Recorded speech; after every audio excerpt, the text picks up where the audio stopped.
This here is issue number 5 of the Mighty Morphin Power Rangers Teenage Mutant Ninja Turtles 2 comic by Boom Studios and IDW. Here we are, the last in the series of this crossover. We begin with the Turtles, now calling themselves the Dimension X Rangers, arriving back at the command center.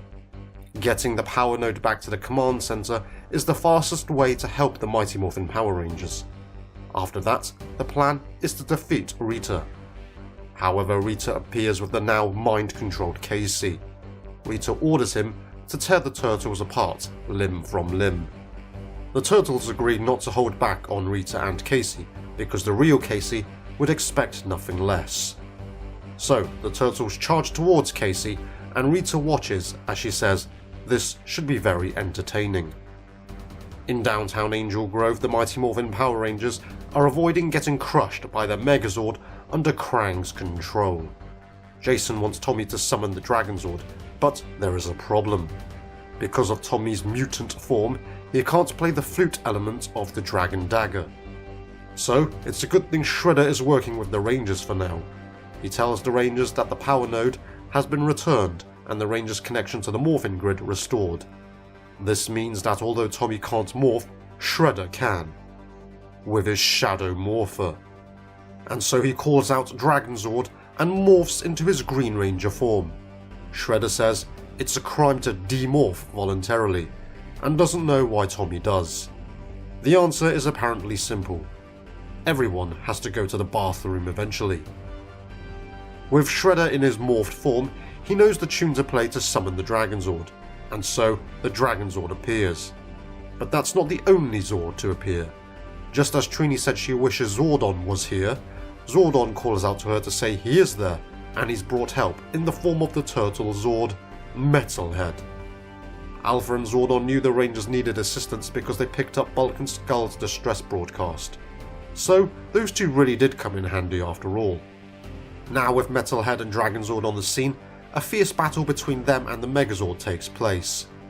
Whilst the Zord battle is taking place downtown, we return to the Turtles at the command center. They're locked in a fierce battle with Rita and Casey.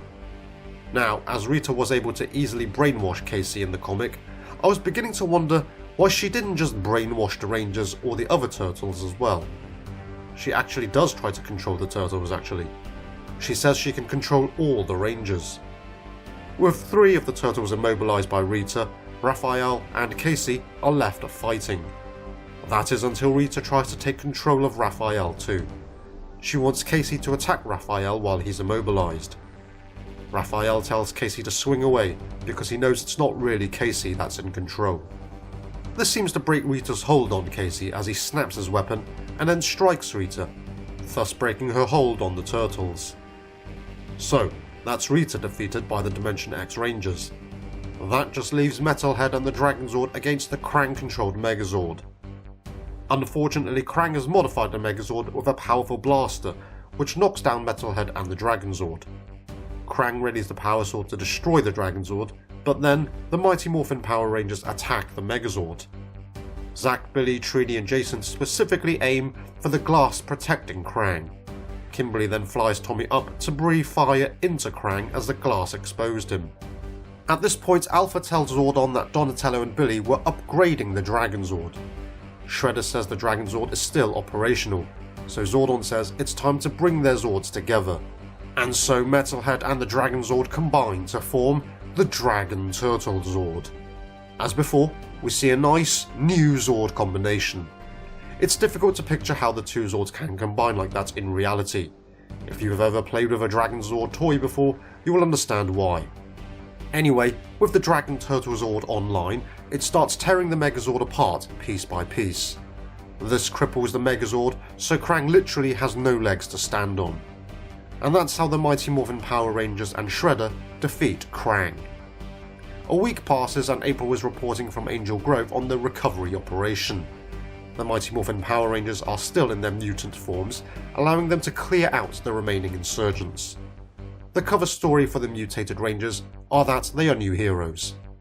April pays tribute to Bulk and Skull as she signs off her report.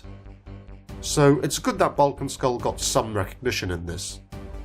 At the command center, Zordon tells Krang and Rita that, per Eltarian law, they will both be confined in hibernation modules until they're no longer deemed to be a threat. Essentially, they're like the space dumpster Rita was locked away in. Rita and Krang are sealed away in the hibernation modules, and Shredder teleports away as he says there will never be peace between him and Master Splinter. He still intends to destroy Splinter, the Turtles, Zordon and the Rangers, but not today. Master Splinter says that's as close to a thank you they'll ever get from Shredder. At Ernie's juice bar, the Turtles are giving the holograms another go, like they did at the beginning of the series. Things seem fine this time, and the Turtles are enjoying themselves. Donatello asks Billy if he thinks the X-Morphers come with Zords, but he says there's only one way to find out. I don't know what to make of this. Could this mean another crossover is in the works? We see Kimberly, Tommy and Trini looking a bit unhappy. The reason is because now that they're humans again, they feel ordinary. For example, Tommy could breathe fire, Trini was as nimble as a cat, and Kimberly could fly. Now, Kimberly has to walk everywhere and wonders when she can be a dinosaur again. Ernie then takes a picture of the Turtles and the Rangers. So that's a nice way to end their story. In New York, however, Casey is with Master Splinter and Zordon. Zordon says that the X-Morphers were forged to protect the people of Dimension X, and that is where they belong. So, Casey is on a mission, but he's got backup. April now has the Yellow Ranger powers of Dimension X.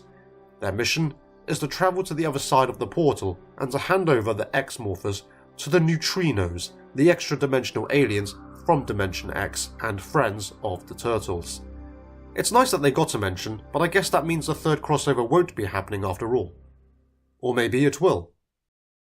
On the moon, Shredder is now sitting on the throne and is speaking with someone. He says that recent events have shown that his aspirations may have been a bit short-sighted. He had his new servants connect him with the hope that he might find someone equally ambitious. Working with the Rangers was a matter of convenience and self-preservation, but also about access. Shredder still holds the Dragon Zord Shadow Morpher. He proposes an alliance between the Foot Clan and Lord Zed. And so that brings this series to an end. Maybe. One of the things I love about limited series is that they are only a few issues long. You don't get bogged down in mythology, big story arcs with twists and turns. This crossover with the Turtles was like the first one. It got straight to the point for the most part, with the exception being we didn't know if Casey was a good or a bad guy.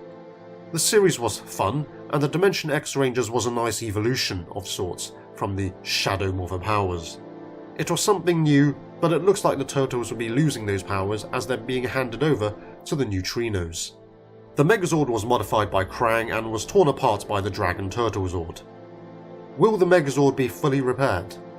With Lord Zed forming an alliance with Shredder, does this mean the Thunderzords are coming in this universe? Will there even be another crossover? Time will tell whether we get a second sequel or not. If we do, that would be amazing. If not, we've had two short but fun crossover adventures already, involving two iconic superhero teams from the 80s and 90s.